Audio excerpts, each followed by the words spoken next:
Hey, friends, from the makers of some of your favorite digestive games. It's a new game you're going to play today called Don't Be Dinner. You can see I'm here with my friends Thor and a mantis shrimp, and we're going to show you how to play.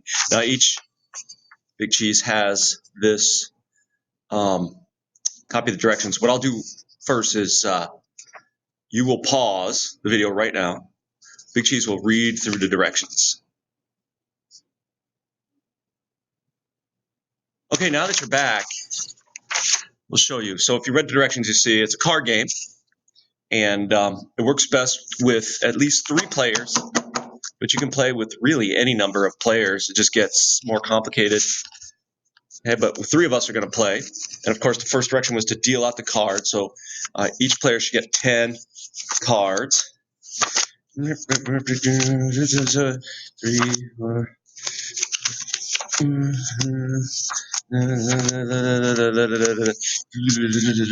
right, each of us has 10 cards. And of course, players may look at their cards. You can see Thor's holding his cards and looking at his hand of cards. The mantis shrimp is looking at her cards. And then I, of course, have cards as well, right? And you see on each of the cards are written names of animals or plants, organisms that are into Project Eurosa. All right? So the Big Cheese, who was me, says 1, 2, 3, don't be dinner. And each one of the players puts down a card at the same time. Come on, Thor, at the same time. All right. And so let's see. I put down the card woodpecker. Mantis shrimp put down G-wasp. Thor put down the card gallfly. Okay, what we're doing is we're trying to figure out feeding relationships. So let's get that into the focus. So since I put down woodpeckers, woodpeckers can eat both gallflies and G-wasps, right? But G-wasps can eat gallflies. But a woodpecker can eat a G-wasp that ate the gallfly. So it looks like because of this hand, I complete the food chain and I would collect all those cards, and I'm going to put them in a discard pile or a collection pile, right? And the object of the game is have the most cards in this pile at the end of the game. All right, let's do a couple special things. Like let's say I went 1, 2, 3, don't be dinner, and these 3 cards were played. Goldenrod, 2 woodpeckers. Hey, woodpeckers don't eat each other.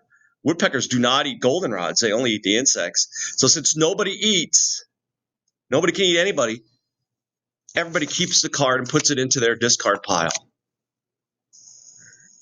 Let's say we had this situation where we had beetle, goldenrod. Okay, now beetles can eat goldenrods. They're omnivores. Right? But a beetle only gets to eat 1 goldenrod in its whole life. So the beetle would have to choose which player's card he wants to take, put it in their pile, and then whatever player's card is left would put that in their pile. And then the other interesting thing is if, let's say, of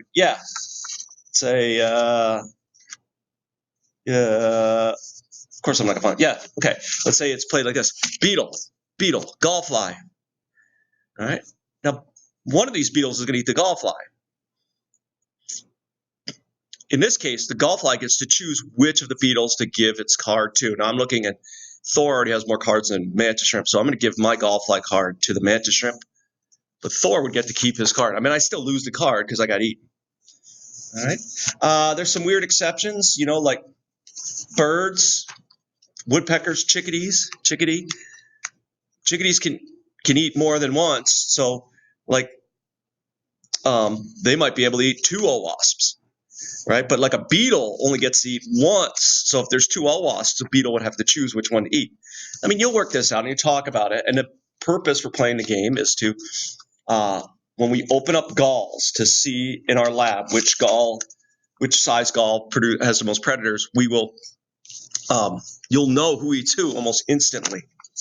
Okay, so I want you to play at least 5 rounds of Don't Be Dinner at your table. And by the end of the period, you should have, or the end of our time, you should have a table champion. And then those table champions will face off in the World Series of Don't Be Dinner, World Championship of the World Championship. All right, so play a little Don't Be Dinner.